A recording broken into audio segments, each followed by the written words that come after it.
నెల్లూరు జిల్లా గూడూరు రూరల్ మండలం కందలి వద్ద దారుణం చోటు చేసుకుంది. ఆటోలో ప్రయాణిస్తున్న ప్రభుత్వ మహిళా ఉపాధ్యాయురాలు హరితపై ఆటో డ్రైవర్ విచక్షణారహిత కత్తితో దాడి చేసి బంగారు ఆభరణాలు దోచుకుని వెళ్లాడు. బాధిత మహిళ బాలాయపల్లి మండలం గొట్టిగాడ గ్రామం ప్రాథమిక పాఠశాలలో విధులు నిర్వహిస్తుంది. ప్రతిరోజు గూడూరు నుండి స్కూలుకు వెళ్లి వస్తుండగా ఈ క్రమంలో గూడూరు నుండి పాఠశాలకు వెళ్లేందుకు ఆటోలో ప్రయాణిస్తుండగా ఆటో డ్రైవర్ నిర్మానుష్య ప్రదేశంలో ఆటోను నిలిపివేసి కత్తితో దాడి చేసి మహిళపై ఒంటిపై ఉన్న బంగారు ఆభరణాలను దోసుకెళ్లాడు. దాడిలో గాయపడిన మహిళను చికిత్స నిమిత్తం గూడూరు ఏరియా ఆసుపత్రికి తరలించారు. అనంతరం మెరుగైన వైద్య కోసం నెల్లూరు తరలించారు.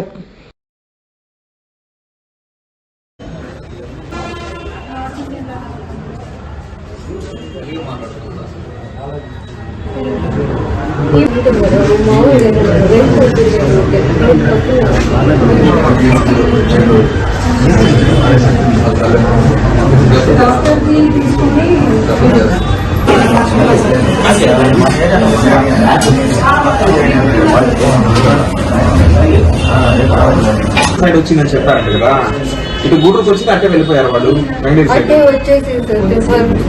తిప్పరపడ వైపు వచ్చింది, కరెక్టే కదా. గొడవ జరిగిన తర్వాత కొద్ది దూరం ఆటోలో వేసుకొని కొద్ది దూరం వచ్చాడు వాడు. వచ్చి ఆ తర్వాత నిన్ను ఆపి కిందికి లాగేసి ఆమె వెళ్ళిపోయాడు. ఒకటిన్నర సంవత్సరం